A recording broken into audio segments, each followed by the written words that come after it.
Selamat pagi anak-anak ibu sekalian. Kita tetap bersyukur kepada Tuhan.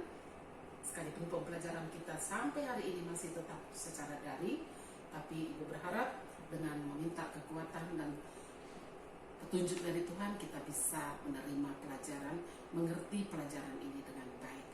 Saya harap ibu harap anak-anak ibu bisa konsentrasi untuk mendengarkan pelajaran ini. Baik, hari ini kita akan lanjut dengan sistem periodik unsur. Sistem periodik unsur itu adalah satu daftar yang sudah disusun untuk mengelompokkan unsur-unsur. Untuk apa dia dikelompokkan? Untuk mempermudah cara mempelajarinya. Ya, jadi kalau kita perhatikan ini misalnya sudah tahu ya anak-anak ibu ini di Indomaret atau di toko-toko, semua barang yang dijual itu sudah harus disusun secara berkelompok sehingga tidak susah untuk mencarinya. Begitu juga kalau kalian pergi ke perpustakaan, semua buku sudah didata, sudah dikelompok-kelompokkan menurut bidang ilmu masing-masing sehingga setiap orang yang mengunjungi perpustakaan itu akan bisa mencari bahan yang akan dibutuhkannya. Baik, kita akan lanjutkan dengan materi kita. Kita akan belajar dengan perkembangan sistem periodik unsur. Kemudian bagian B nanti adalah sifat unsur dan sifat keperiodikan unsur. Kita masuk dulu ke bagian A, yaitu perkembangan sistem periodik unsur.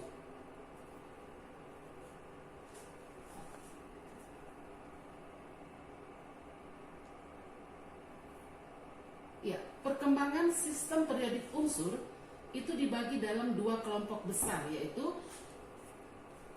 sebelum sistem periodik unsur modern yang kita pelajari sekarang, yang sudah kita pakai adalah sistem periodik modern ya, sebelum dan sesudah, atau sistem periodik unsur yang kita pelajari sekarang ini ya. Nah, apa saja tahapan?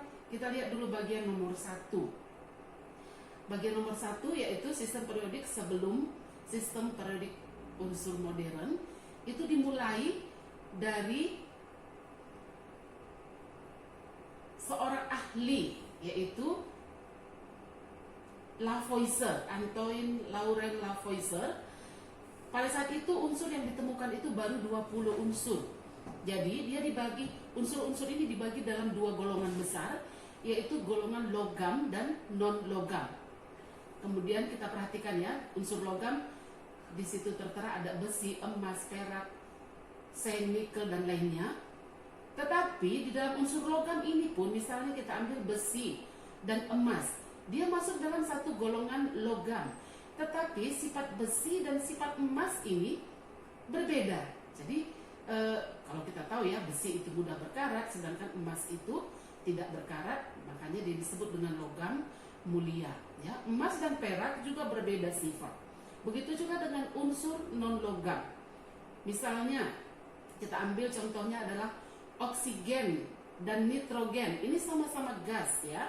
Tetapi gas nitrogen pun dan oksigen itu mempunyai sifat yang berbeda. Jadi ini tahap awal pengelompokan unsur ya.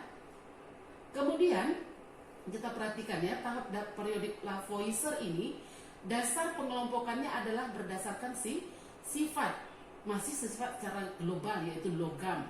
Kemudian Lavoisier itu mengelompokkan unsur ke dalam 4 golongan lagi, yaitu golongan gas, tanah, logam, dan non-logam. Kita ambil contohnya, misalnya kelompok gas itu adalah cahaya, kalor, oksigen, nitrogen, dan hidrogen.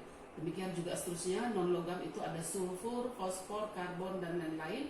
Kemudian logam itu ada emas, perak, tembaga, dan lain-lain. Kemudian tanah itu ada golongan tanah disebut dengan kapur atau magnesia atau magnesium oksida kita bilang. Kemudian barit atau barium oksida dan selanjutnya. Ya, itulah pengelompokan berdasarkan Lavoisier. Jadi sekali lagi, Lavoisier itu mengelompokkan unsur berdasarkan sifatnya ya. Kemudian tahapan yang berikutnya adalah itu oleh seorang ahli.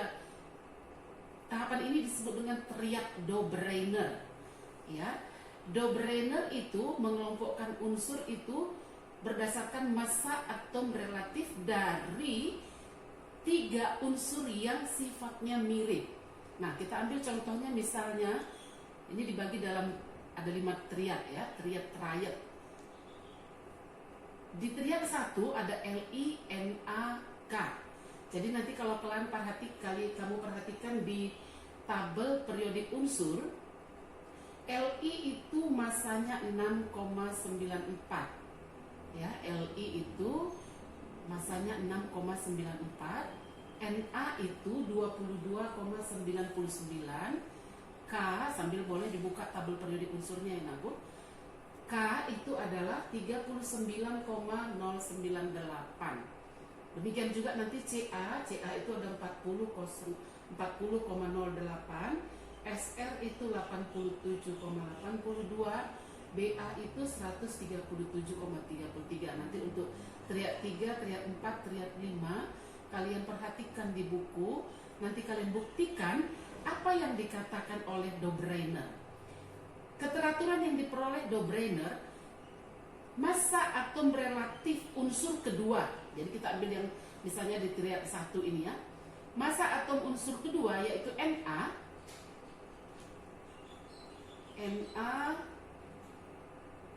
itu merupakan massa rata-rata dari unsur ke-1 yaitu Li dan K.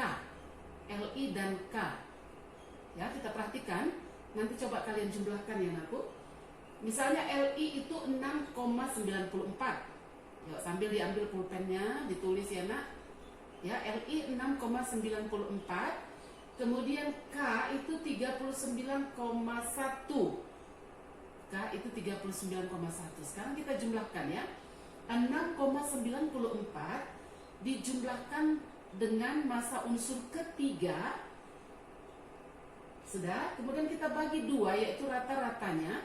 Rata-rata dari unsur ke-1 dan ke-3 itu sama dengan massa unsur Na. Nah, inilah keteraturan yang diperoleh oleh Dobreiner. Salah satu lagi alasan kita kenapa dengan mempelajari kimia kita semakin mengerti dan semakin bisa melihat kebesaran kuasa Tuhan. Kenapa? Tuhan menciptakan alam ini dengan begitu teratur sehingga bisa dipelajari, ya, sehingga bisa dipelajari. Oke, jadi tidak simsalabim ya, tapi ini buktinya adalah unsur-unsur pun diciptakan atau dibentuk Tuhan dengan sangat teratur sehingga bisa dipelajari. Kita ambil contoh yang kedua di triad 2 misalnya ya. Di triad 2 kita perhatikan massa atom Ca itu adalah 40,08 atau 40,1. Kemudian massa unsur kedua yaitu Sr itu adalah 87,82. Kemudian massa unsur ketiga yaitu Ba itu adalah 137,33. Sekarang ayo kita jumlahkan. Massa atom Ca ditambah dengan massa atom Ba dibagi 2, maka hasilnya adalah massa atom Sr yaitu 87,82. Nah, begitu selanjutnya nanti untuk triad 3, triad 4 dan triad 5 coba nanti kalian jumlahkan untuk membuktikan apa yang dikatakan oleh Dobreiner ini ya. Oke, selanjutnya kita masuk ke pengelompokan yang ketiga. Ini masih sebelum sistem periodik modern ya Nakku. Yang ketiga ini adalah Octave Newlands. Penemunya itu Newlands ya, penggagasnya itu Newlands. Dikatakannya Newlands itu menyusun unsur berdasarkan kenaikan massa atom relatifnya. Itu yang pertama ya. Hukum Octave itu menyatakan jika unsur-unsur disusun berdasarkan kenaikan nomor massa atom, sifat unsur tersebut akan berulang pada unsur ke-8. Yuk kita perhatikan di tabel. Ya. Di tabel. Oke, kita perhatikan ya. Dia di sini pakai istilah do re mi fa sol la si ya. Jadi supaya sesuai dengan tangga nada ya Nakku. Jadi dia susun unsur pertama yaitu H. Ya, massa atom unsur pertamanya itu H. Kemudian unsur kedua dia susun Li. H dengan Li sifatnya berbeda. Kemudian unsur ketiga itu adalah berilium, Fe. Unsur keempat itu boron. Unsur kelima karbon. Unsur keenam nitrogen. Unsur ketujuh oksigen. Semua sifat unsur di yang sudah kita sebutkan ini tadi semua sifatnya adalah berbeda. Tetapi pada unsur ke-8 yaitu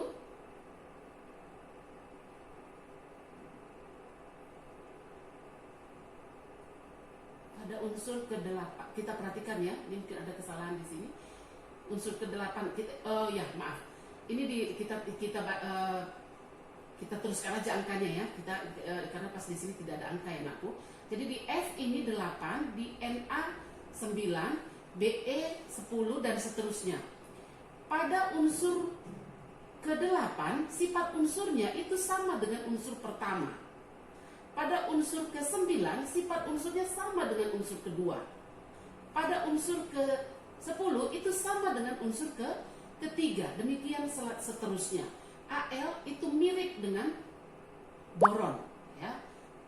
Oke, jadi sifatnya itu ternyata berulang atau mirip pada unsur ke-8, makanya disebut dengan O1 oktav ya, oktav. Jadi setiap unsur ke-8 itu sifatnya berulang. Jadi sekali lagi kita perhatikan ya, kalau unsur-unsur disusun berdasarkan kenaikan massa atom relatifnya, nah maka pada unsur pertama itu nanti sifatnya akan mirip dengan unsur ke-8. Unsur kedua mirip dengan unsur ke-9. Begitu selanjutnya. Tetapi masih ada kelemahan sistem yang dibuat oleh Newlands karena ternyata sifat penyusunan ini belum cocok untuk unsur dengan massa atom di atas 40.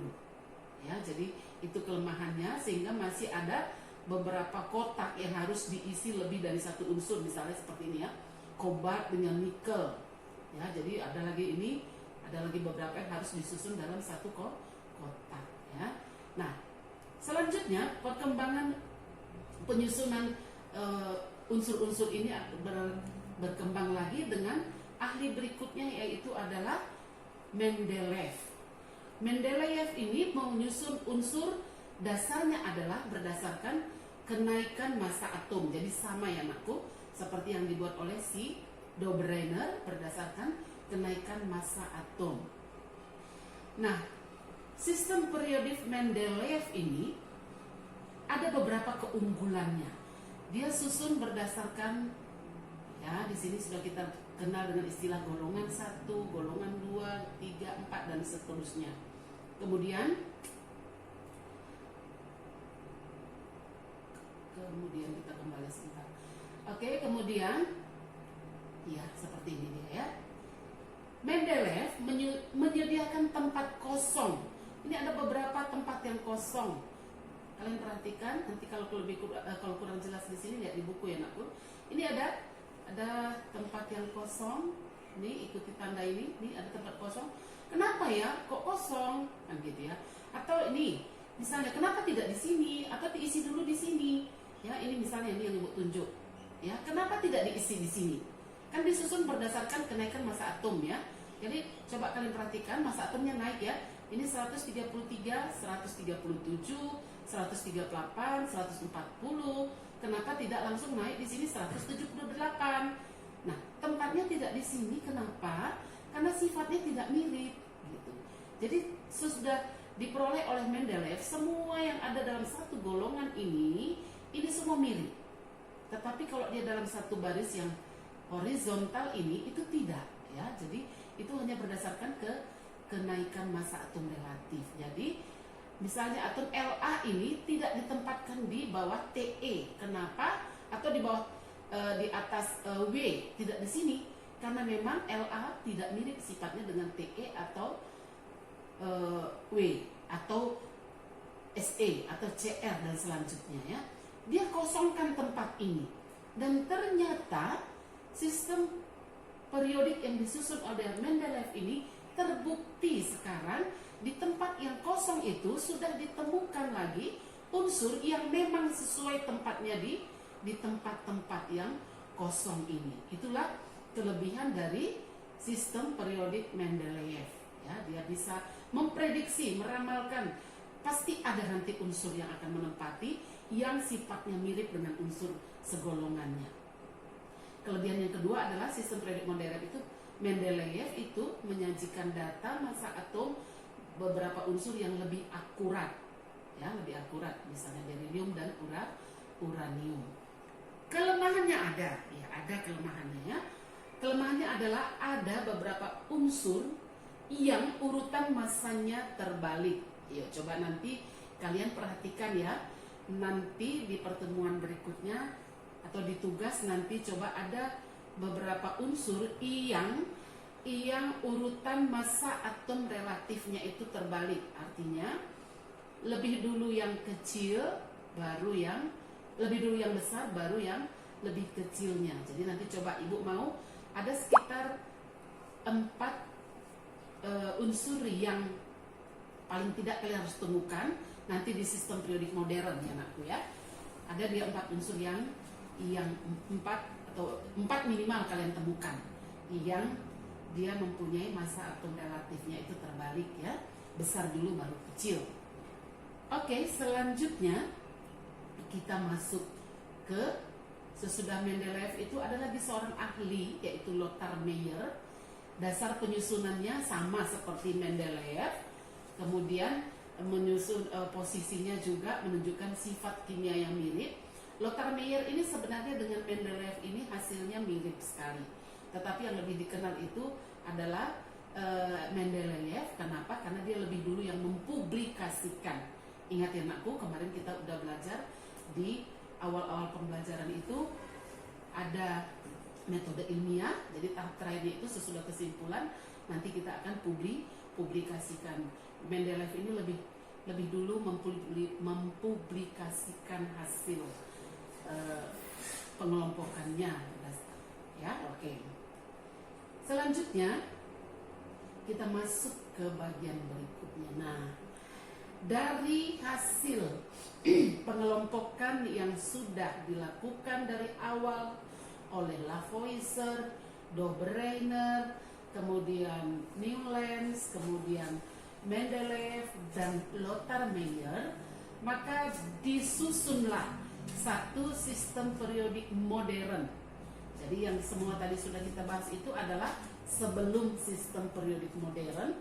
Sekarang sistem periodik modern yang kita pakai itu adalah sistem periodik modern hasil penyempurnaan dari semua pengelompokan yang sudah dilakukan para ahli, itu disempurnakan oleh Henry Moseley.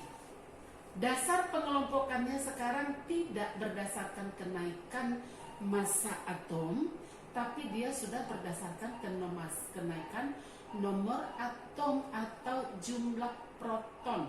Karena sebenarnya penentu sifat itu adalah jumlah proton, jadi tidak massa atom ya.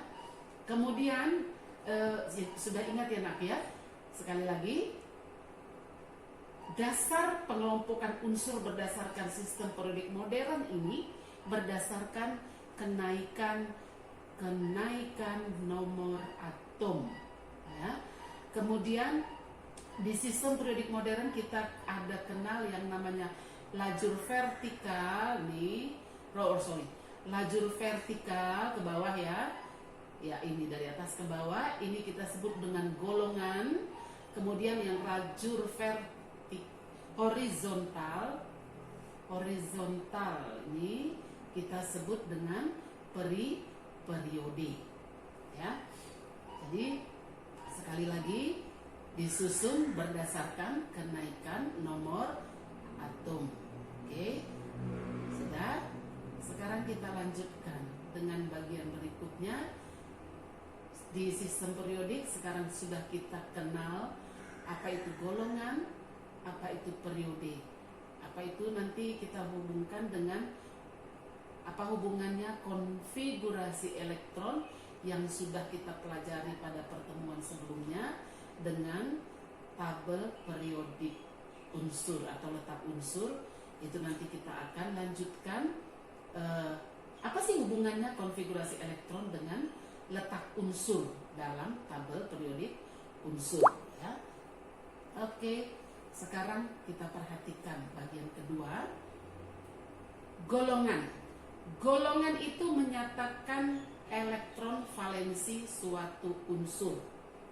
Elektron valensi itu kemarin sudah kita pelajari adalah ya, elektron yang terdapat pada kulit terluar. Nah, nanti selanjutnya kita perhatikan aturannya ya. Untuk menuliskan nomor golongan, golongan itu ditulis dengan angka Romawi. Oke. Kemudian golongan itu di dalam sistem periodik itu ada 16 golongan. Kemudian kita lihat sebentar lagi, kita kembali ke sistem periodiknya. Oke. Ini golongan ya, ada golongan 1, golongan 2, 3, 4, 5, 6, 7 dan seterusnya sampai 16. Oke. Kemudian kita perhatikan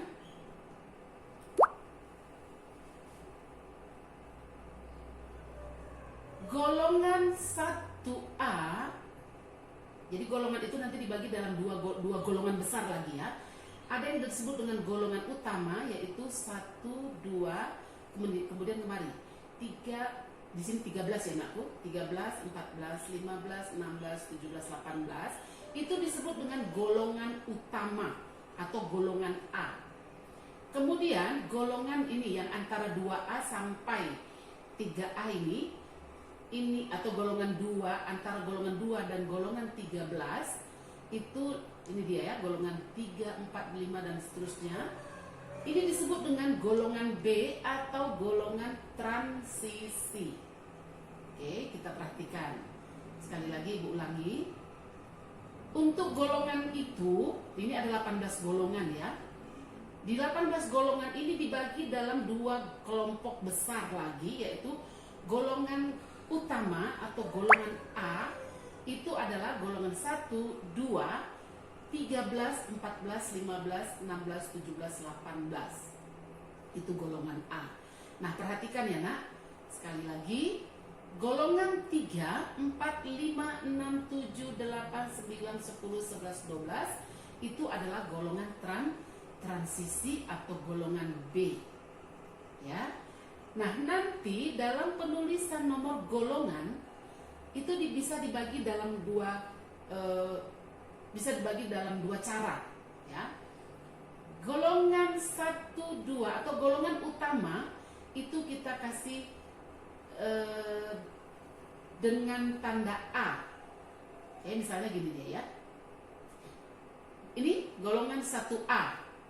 Golongan 2A ditulis dengan angka Romawi. Golongan 3A. Iya, nah, gini dia, golongan 3A, 4A, 5A, 6A, 7A, 8A. Kemudian yang transisi ini ditulis dengan 3B, 4B, 5B, 6B, 7B, 8B, 8B, 8B, baru 1B, 2B. Iya, bisa anakku? Ya, coba nanti diingat kembali ya. Itu cara penulisan pertama, jadi dia dibagi dalam dua kelompok besar. Cara penulisan golongan yang kedua seperti yang kita bilang tadi, ini golongan 1, 2 tapi tidak pakai tanda A atau B ya. Ini golongan 1, golongan 2 dan ini kita tulis dengan angka biasa tidak Romawi ya anakku. Ya, kalau kita pakai dengan sistem 18 golongan, itu namanya 18 golongan, kita ini pakai dengan 3, 4, 5 dan seterusnya. Tapi kalau kita bagi dalam dua golongan besar, maka golongan A atau golongan B itu kita tulis dengan angka Romawi dan kita beri tanda A atau B. Jadi yang unsur transisi itu kita kasih tanda B, yang untuk golongan utama itu kita beri golongan atau tanda A. Oke, kita lanjut ya. Ya, golongan transisi atau golongan 3 sampai 12 atau golongan 3B sampai 2B, ini golongan transisi, kita kembali ya. itu dibagi lagi dalam dua golongan besar lagi. Perhatikan. Nah, ini golongan transisi. Yang transisi ini ada yang disebut dengan golongan transisi dalam. Ya, golongan transisi ini kita bagi golongan transisi dalam. Ini dia dari sini. Ini untuk apa ini, Bu? Gitu ya. Jadi this LA di sini ya. Ini ada LA. LA ini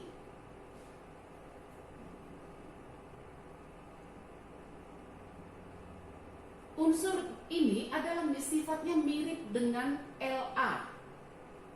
Ya, jadi dia disebut dengan unsur golongan transisi dalam. Tetapi dia tidak mungkin kita masukkan ke dalam tabel yang besar ini. Sehingga dia kita keluarkan ke bawah seperti ini. Nah, golongan ini disebut dengan golongan transisi dalam. Jadi yang transisi dalam yang ada di tempat LA itu adalah kita sebut dengan golongan lantanoida atau lantanoid atau lantanida. Kemudian ada lagi yang ini golongan actinida. Ini juga merupakan bagian dari sistem periodik ini.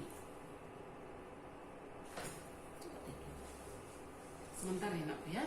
Itu mungkin ada kesalahan di tabel periodik yang kita lihat itu.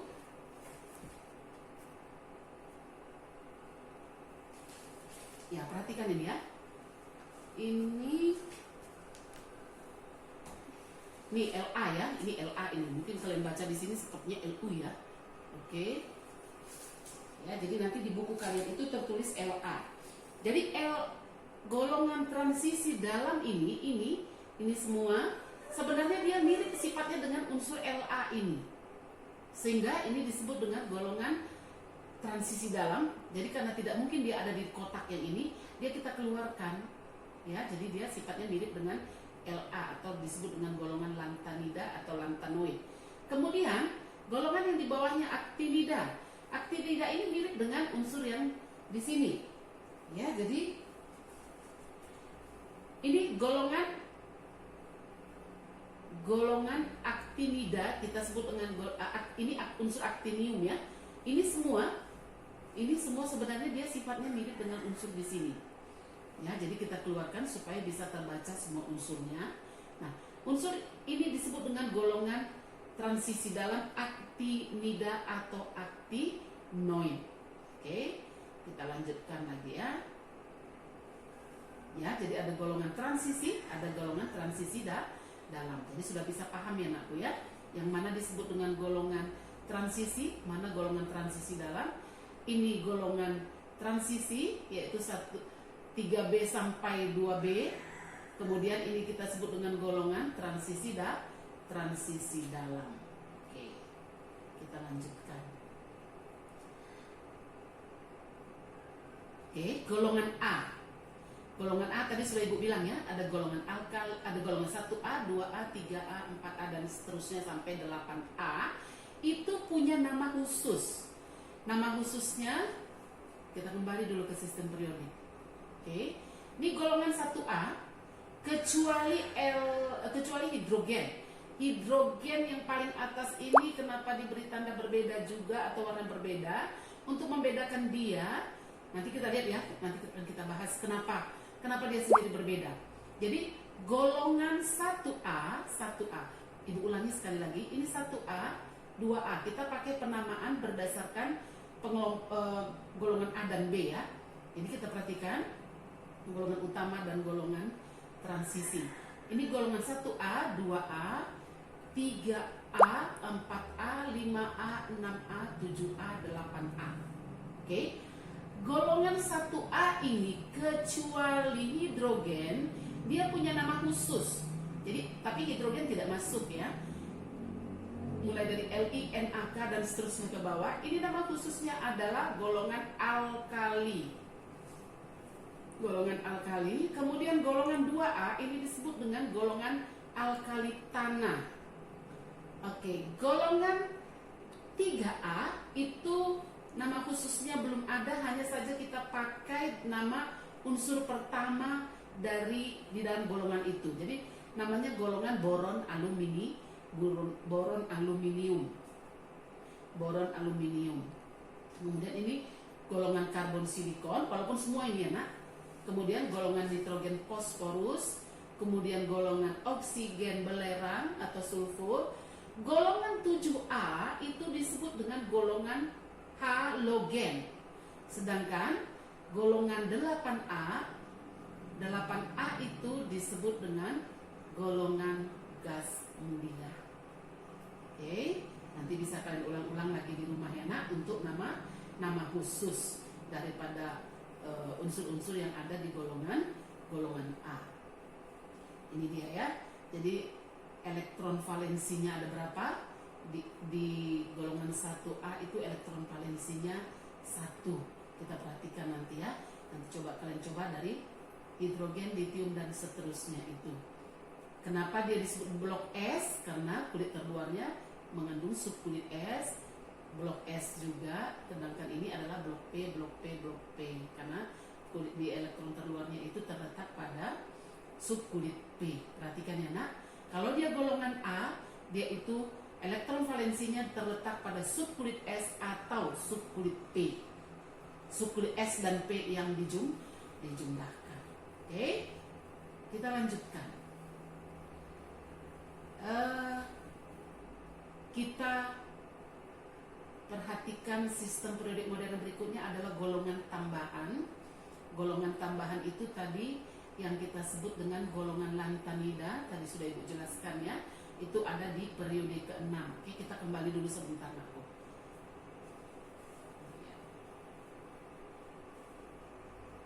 Iya. Di golongan 1 ini golongan 2A dan seterusnya. Ini kita sebut dengan periode 1. Jadi di periode 1 ada hanya 2 unsur, yaitu hidrogen dan helium. Di periode 1 ada hidrogen dan helium. Di periode kedua, perhatikan ya, periode itu adalah lajur yang horizontal. Di periode kedua itu ada 8 unsur. Di periode ketiga juga ada 8 unsur. Di periode keempat sudah ada berapa? Ya. Di periode keempat, periode kelima, periode ke-6. Ya, kita lanjut ya nak. Jadi periode itu, ini perhatikan ya, tadi kita bilang ya, lajur yang horizontal itu kita sebut dengan periode. Jadi di periode 1 itu hanya mengandung 2 unsur. Di periode 2 itu ada 8 unsur. Periode 3 juga ada 8 unsur. Di periode 4 ini ada berapa unsur? Ada 18 unsur. Begitu juga periode keempat, periode kelima. Di periode ke-6, di periode ke-6 ini bukan hanya 18 unsur, tapi ada juga yang dijumlahkan, ya. Ya, ini semua di periode ke-6. Dan di periode ke-7 ini selain ini juga ditambah dengan golongan transisi dalam. Oke. Nah, itu dia untuk sistem periodik unsur. Begitu dia cara penyusunannya ya. Kemudian unsur transisi dalam, kita perhatikan ya, kalau golongan A itu tadi itu dia terletak di blok S atau blok blok SP. Sedangkan kalau golongan transisi itu dia terletak di blok D. Artinya nanti dia pada penyusunan konfigurasi elektronnya itu dia selalu ada di blok D terakhir elektron valensinya ya. Ini untuk sebagai koreksi nanti waktu kita menentukan konfigurasi elektron supaya nanti tidak salah letak golongannya ya. Kita akan cocokkan nanti. Sedangkan transisi dalam itu dia elektron valensinya nanti di blok F ya, atau terletak di blok F. Gitu dia. Oke, selanjutnya untuk periode. Jadi di periode sistem periodik modern itu periode 1 ada hanya 2 unsur, tadi sudah kita bahas ya. Ini di periode ke-6 ada 32 unsur. Sedangkan di periode ke-7 itu ada 32, tetapi ini belumlah lengkap ya. Oke, kita lanjut. sistem periodik modern dengan hubungannya dengan konfigurasi elektron. Jadi nanti tanpa melihat tabel, kita akan bisa menentukan golongan dan periode suatu unsur. Ya, ini bisa juga kita lihat untuk mencocokkan sudah benarkah tidak. Kalau kita salah menuliskan konfigurasi elektronnya, maka nanti akan salahlah menentukan letak unsurnya, golongannya, dan periodenya. Kita ambil contoh ya Nakku. Suatu unsur nomor atomnya, suatu unsur X ini ya, nomor atomnya 16. Kita tulis konfigurasi elektronnya, 1s2, 2s2, 2p6, 3s2, 3p4. Oke, kalau enggak kita pakai penyingkatan apa? Ya, kita pakai penyingkatan 10Me, kemudian 3s2 dan 3p4. Berapa jumlah elektron valensinya? Nah, perhatikan Nakku. Kita kemarin bilang ya, elektron valensi itu adalah elektron yang terletak pada kulit paling luar. Kulit paling luarnya adalah di kulit ketiga. Di kulit ketiga ini ada 2 elektron terletak 2 di subkulit S, 4 di subkulit P. Oke, maka elektron valensinya adalah kita jumlahkanlah elektron yang ada di subkulit S dan di subkulit P. Tapi ingat ya Nakku, dia di nomor kulit atom yang sama. Jadi berapa elektron valensinya? 6. Maka golongannya adalah golongan 6A. Sekali lagi perhatikan Nakku. Kalau nanti dia berakhir di subkulit S, dia golongan A. Berakhir di subkulit P, maka kita jumlahkan di kulit yang sama, kita jumlahkan elektron valensi yang ada di subkulit S dan di subkulit P. Jadi berapa? 6. Maka dia terletak di golongan 6A. Kenapa 6A? Kenapa bukan 6B? Tadi sudah kita bilang ya. Kalau kulit terluarnya subkulitnya adalah S atau SP, maka dia di golongan A. Oke. Nah, kulit atom itu menunjukkan periodenya, ya. Jadi dia kalau dia di kulit ketiga terluarnya, berarti dia ada di periode ketiga. Oke. Jadi unsur X itu terletak pada golongan 6A periode ketiga. Kita pulang sebentar ke sistem periodik unsur. Yuk, kita cek dulu mana 16. Perhatikan nomor atomnya ya. 16 itu di sini. Ya kan? Kita lihat golongan berapa dia? Nih. Oke. 1A, 2A, 3A, 4A, 5A, 6A. Ini dia S. Benar ya? Dia ada di golongan 6A. Dia ada di periode keberapa? Periode ke-1, periode ke-2, dan periode ketiga. Oh, ini dia. Ya, pas. Ada di golongan 6A periode ketiga. Bisa paham ya? Oke, kita lanjutkan dulu lagi. Kita lanjut. Dia unsur kedua, kita perhatikan. Nomor atomnya 46. Kita tulis konfigurasi elektronnya, oke? Perhatikan. Ini kita udah pakai penyingkatan ya. 36. Berarti ini 36, kemudian 38, kemudian 46. Jumlah elektron valensinya, perhatikan, kita kemarin sudah sebutkan, kalau dia golongan transisi, elektron valensinya itu adalah jumlah dari elektron valensi yang ada di subkulit S dan subkulit D. Nah, jumlahnya adalah 10. Maka dia terletak pada golongan transisi, yaitu golongan 8B. Kulit terluar ini ya Nakku, kulit terluar bukan 4 tapi 5. Maka dia ada di periode kelima. Berarti unsur tersebut terletak pada golongan 8B, periode kelima. Kita cek dulu. Oke.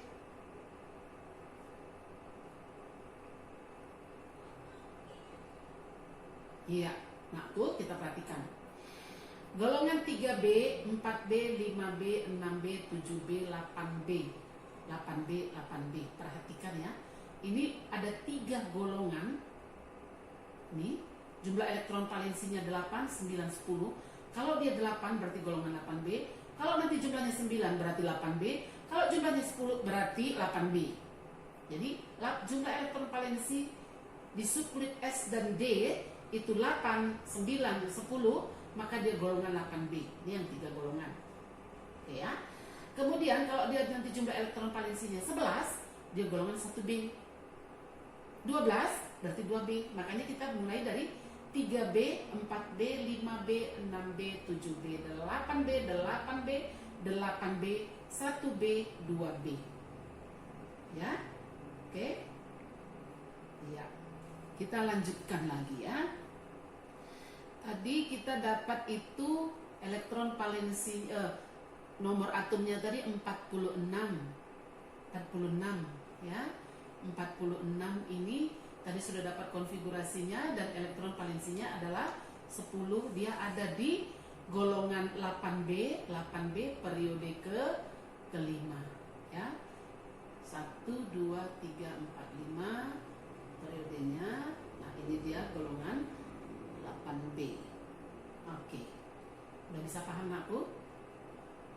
Ya, mudah-mudahan nanti dengan semangat kalian ulang-ulang pelajari di rumah supaya bisa nanti kita menentukan periodik letak suatu unsur tanpa ada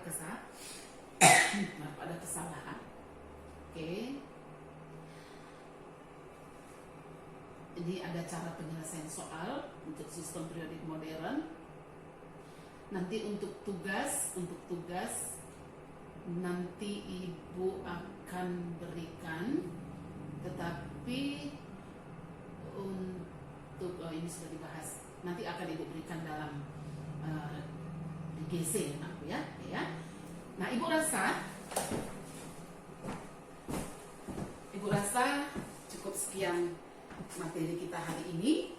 Nanti untuk tugasnya sebagai bahan latihan, coba kalian semakin berlatih untuk menuliskan konfigurasi elektron dengan lebih cepat dan benar, bisa menentukan elektron valensi dan langsung bisa kita menentukan golongan berapa, periode berapa suatu unsur. Oke, terima kasih. Ibu harap tetap semangat untuk supaya walaupun kita tidak bertatap muka langsung, tapi semangat kalian akan membuat kalian lebih mudah lagi mempelajarinya. Selamat siang, sampai bertemu di materi berikutnya.